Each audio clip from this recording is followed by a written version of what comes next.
don't want to keep it on after December 15th. Because he has given me gracious time to get the things out of the building that I want, because there's a few more things there that I want to get out of the basement. And so after the 15th, then I'm not going to have anything to do with that building. So I'd like to have some questions answered. Okay. If you're wanting to do general maintenance and repair on the house that's up the street, there's not a permit that's required for that. He told me that in the beginning, for both buildings. Okay, yeah, if you're doing general maintenance and repair, you don't. Now. He told me also that if you're gonna put a roof over top of the roof and not tear the roof off, you don't have to have a permit. And that's what I'm doing. You go by there and see the tins on top of the shingles. Well, when it comes to re-roofing, if you're going to be re-roofing more than 50% of the roof, then we do require a permit for that.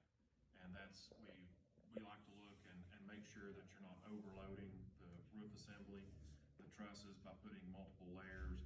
Also, we check and make sure that the any penetrations have the proper boots and they're sealed and that type of thing. So if you're going to re-roof more than 50% of it, sir, we would need a permit there.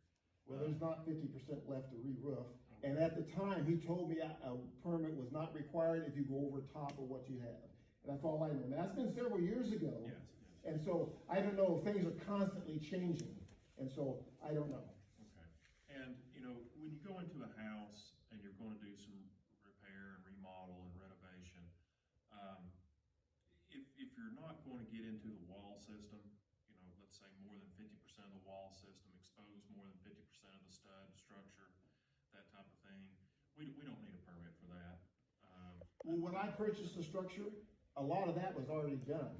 They didn't take the last of it, just the plaster fell down, they knocked the plaster down. So I was just planning on putting sheetrock back over the top of it and, painting it and putting carpet in and things like that. Sure. And so, but he wouldn't even let me finish the roof, and immediately after we purchased it, bam, bam, bam, just like that. And so, I'm sorry to interrupt. No, you're fine. This is what we want to do. We want to have a discussion to figure out, where we are right now, and then, what do we need to do in the future? And it sounds like the 704, which is up the street, you want to rehab that and get it into a Sellable condition. sellable condition, and that's perfectly fine to do that. And general maintenance and repair, light remodel, what you just explained, fixing some drywall, some flooring, things like that. That does not require a permit, but we all have a pretty good idea. If you start getting into stuff a little more major, you're getting into the structure part of it, that type of thing. Well, I don't plan on changing the structure or anything like that. Okay, then. Just some rotten boards, the fascia boards, I fixed them because they were rotten, Some of them weren't, but I tore the whole thing off, put all new board on it. He said I couldn't do that without a permit, so I don't know. No, general maintenance and repair, that's. What's the reason for 50%? 50% is, it's a formula that we use to basically say, when the value of the property, it's going to cost you more to fix it than what the property will be worth after it's completed.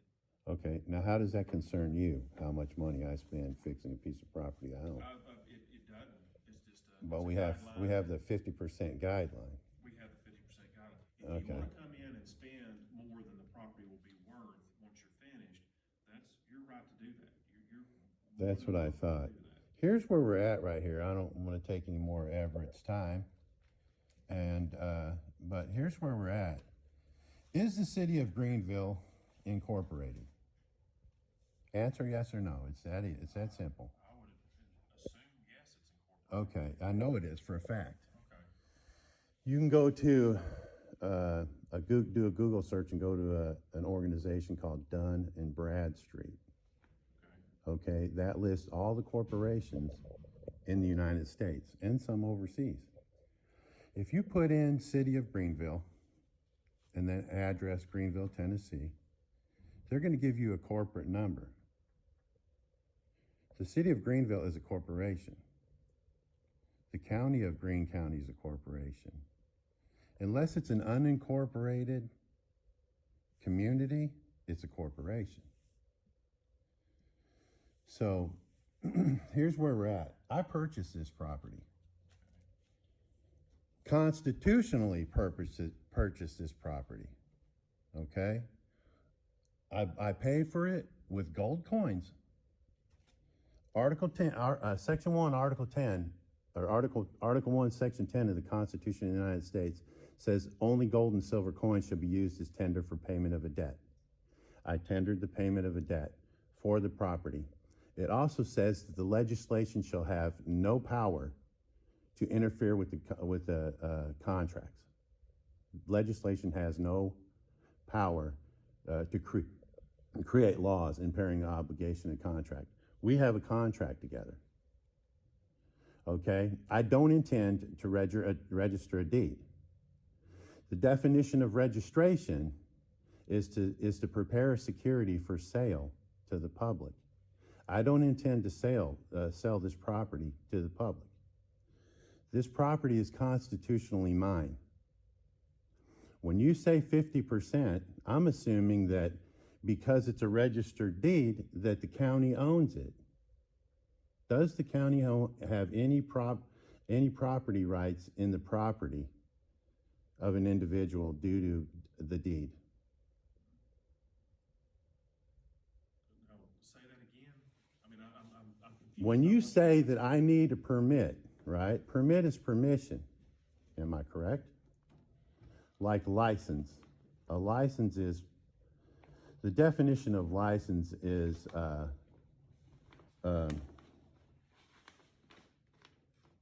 permission from a competent authority to do an act which without said permission would be illegal, a trespass, or a tort. So a license is permission to break the law. Well, If I believe that Greenville as a corporation that I need permission from you to do something that would otherwise be illegal, I don't recognize the city of Greenville as a competent authority.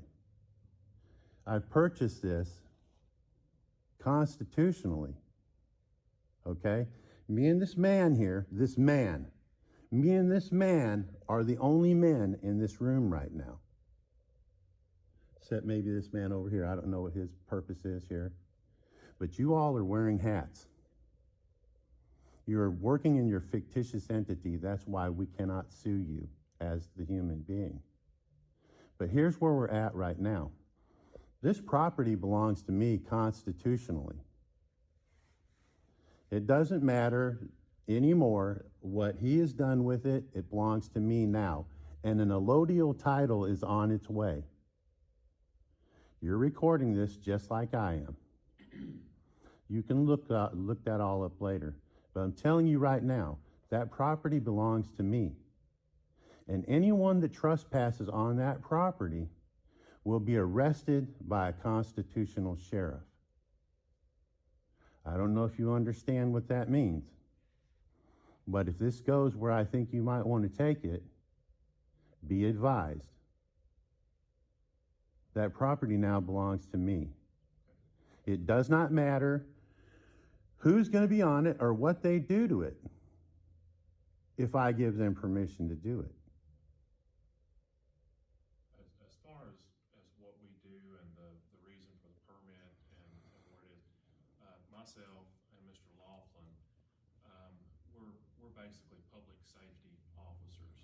Okay, I'm the only one going to be in the building. Why are you concerned about the public safety?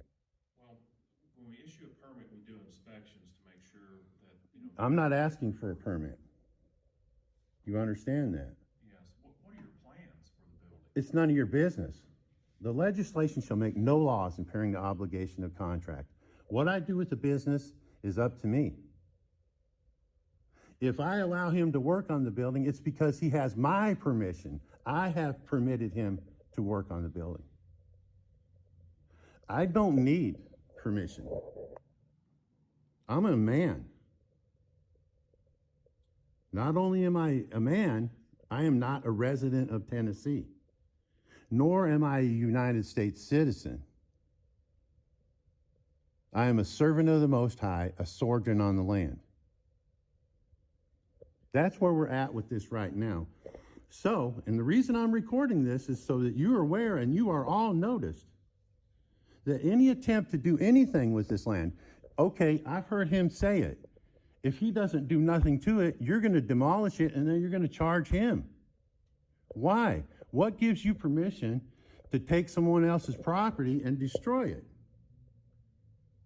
The reason why it's been brought, here and we're in this situation is it's been communicated to us by everybody that lives right beside of it that, it's burned and it's causing them, issues.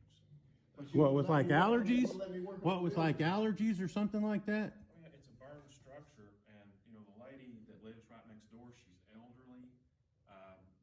The burned structure is right there within 15 feet, and that's why we're here, and that's why we're doing this, is we're trying to help others in the community, with this. It's By right telling there. me I can't work on the building without getting thrown in jail, that's how you help others? Then you want to tear it down and charge somebody. You Here's have- where we're at. This doesn't concern him anymore. Okay. This is me and you, okay? He's totally out of here.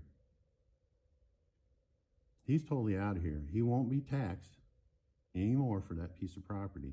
That belongs to me. I won't be taxed either. Because taxes are a contribution imposed. Okay, do you understand that? You guys pay taxes, am I correct?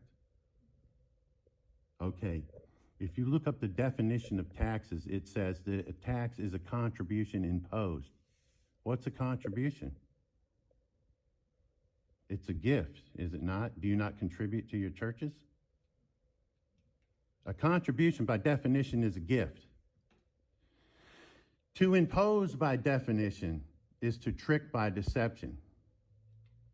So if you as a corporation, and when I say you, I say the city of Greenville, as a corporation, are taxing individuals on property that you claim you don't own, then you're tricking these people into gifting their money, their hard-earned money. You pay federal taxes, right? Y'all pay federal taxes from your jobs? Do you know that you don't have to do that? You can file a W-8, B-E-N, and this corporation that you're working for will stop taking your FICA taxes out, and it's totally legal. The IRS will give you the form. I don't know what you guys are paying in FICA taxes, but I know you're probably making some good money. You don't have to do that, and we don't either. I'm not registering the property. That's not going to happen. And the reason I'm not going to do it, and I know I don't have to, is because I've done this with multiple properties, and I've never been taxed. Nor are the people I bought the properties from being asked to pay the taxes. We've got a contract with a date on it. When you send this man a bill for taxes, he's going to go right down there and say, I don't owe this, I don't own this land. You're not going to be able to come after me for the taxes on it because I haven't entered into a contract with you giving you permission to tax me. Test me on this. Test me on this, I promise you. You won't like the way it goes. So that's where we're at today. I'm only here to notice for a friend of mine, a dear friend, who has been crapped on multiple times.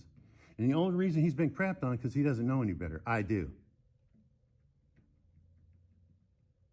If anything happens to, I'm not making a threat, but if I told you I don't want any of you people on this property and you show up there, I know how to handle you. I know how to handle you. This is sort of beyond what we came prepared to do today. I was not aware that anything like this had ever happened. That was a few years back, I would imagine. I don't know how long ago it's been, but this is all news to me, so I'm totally clear on this. Bert, I don't know what else we can do here today. I mean, we can't. I don't think we can do anything on this. I would say let's table this to the next meeting, or whatever. I don't think we're in a position to actually do anything on this today. Right, right. I agree with you. Yeah. So with that in mind, let's table this thing. I apologize to you for what's happened. I can certainly understand your frustration.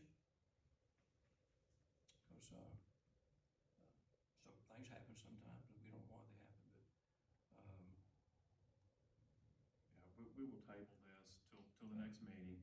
And, you know, ultimately in the end, what we would like is for the property to be in a condition that would be, you know, something that the community, it's in a safe condition, and it's in, you know, something that the neighbors, you know, are not, having a negative effect from. That's the goal. Well, I guarantee you, if you leave me alone, I will make that property better than it's ever been. Okay. Okay? If you leave us alone and let us do what we're gonna do, because although I might look like a country boy, I am far from ignorant. Okay? And although I might look like I don't have any money, I'm a multi-millionaire. I'll buy that whole freaking block if I want to. Okay? So as far as 50%, and it might not be, it's worth what it's worth to me. Like the gold and silver coins that I pay for stuff with. It has value, and it's the value that I give it. We will repair that property, and if I asked him to do it, he will do it. I don't want this county or this state or this city corporation to mess with this at all. And if in the end, we want your opinion on how well of a job we've done, we will call you, and then you can come out and give us your advice on how good of a job we've done. Are we okay with this? Yeah, I'm okay with that. Now, can I communicate on to the surrounding people, of when, you know, you may be doing this and when? We will start immediately. Okay. As soon as the weather is fair, we will start immediately. Okay. This man is no fool. He is a great carpenter. Not only that, I am too. I just don't work anymore because I got deep pockets. Right. So this is something then that, because they're concerned, and, you know, I understand that you all, you know, care about the people that are. Absolutely. That's why I asked if the lady was having problems. Right. My mother-in-law had allergies. I've got the whitest people in the world living in my house, and they are bad with allergies. That's why I asked, was the smoke damage bothering? I'll go in there and I'll tear every board out of that house that's got so much of a black mark on it. Right. And yeah, she is, and there's people, there's, you know, a couple people that directly behind it, and of course you've been to the property, you see how close they are. And then just the, you know, the fear that they have when people are breaking into your place, they are. Because it's, you know, it's open, it's unsecured. So, you know, when they call and they're gonna wanna know, you know, how this went, and that way I can communicate to them then that you're gonna see that property improved and fixed and that. We'll do the same. You can do that if you want. I can't stop you from that. Right. But we will contact the neighbors and we will let them know that their property value is going to increase Okay. by what we do. Okay. I would like to say though that I have some things I need to move, and I probably won't be able to get it moved until. That doesn't hopefully matter. the middle of December, and after that, then I might have time to work on it. Okay, and that's fine. Really, you know, what we would like to see is we would like to see, you know, that, like you said, get started as soon as possible. And, you know, we need to see improvements and the building secured and put back into a habitable situation, or just a situation where it can be occupied safely. And, you know, if that can start, let's say in the next 30 to 60 days, and, you know, it can be done, then, you know, go to it. We'll get it done. Okay, all right, Because I don't want a house that's dangerous for me to walk in. okay, I've got minor children, right. you know. I mean, but here's what it really boils down to. You really don't have any concern in the matter. You don't. It's when It's when I come and register the deed. Now we're partners. You see what I'm saying? Ask your city lawyers. Take this recording to your city lawyer. Let him listen to it. We, the people, are the rightful rulers of this country. You all are public servants, and I thank you for the jobs that you do. But you need to understand that the stuff that happened to this man with the other officer coming out and making threats on him, you're going to put me in jail? What crime have I committed? I'm working on my property that I own. What crime have I committed? You're going to take me to jail? He might have should have been schooled a little better. But Lady's dead now. yeah, well, maybe for the next inspector that goes on. You guys got to remember, you work for us. I honor the blue. I do. And if I see you in trouble, I will help you. And I am not afraid of getting shot. I've been in combat. I'm not afraid of being shot. We admire and acknowledge you men in blue and red, and you public officials for doing what you do. You just got to remember, you got to remember that you're public officials. You work for us. We're the ones that butter your bread. Sir, do you want us to contact you so that you can attend the other meetings? I don't need to because of your meetings. Okay. I didn't really concern myself with this meeting, other than the fact is he felt uncomfortable. I wanted you all to know that he doesn't own it. He doesn't have a dog in this race anymore, other than he'll be my primary contractor, more than likely, if we can negotiate a good price for his labor. And just I guess the only thing that I would ask of you is, would you contact our office and just let us know when you will start working over there? The day that we start, we will contact your office and let you know that we're working. But I don't want any shenanigans. No, You understand where I'm coming from? I understand completely. You know, the situation we're trying to solve now is the situation of the state that the building's in and get it improved for the surrounding community. Yeah, I'll tell you what, by the end of spring, midsummer, you ain't gonna have a problem with that building anymore. Okay. But that could have been done before now, if the city people could have been held accountable for their actions. And so, I tried numerous times to do things, and he shot me down every time. And now you say, I gotta do this, or you're gonna tear it down, and you wouldn't let me do it. It's just unbelievable. That's all right, though, that's in the past. It's in the past. You know, I'm hoping that we don't have any more issues. Because I promise you, I don't sue. I don't do that. There's other ways around that. But yeah, You know, I don't sue, I lien. You understand that? You understand what a lien will do? Of course y'all do. You do it to people's property all the time. But I thank you for your time. Peace and blessings be upon every one of you.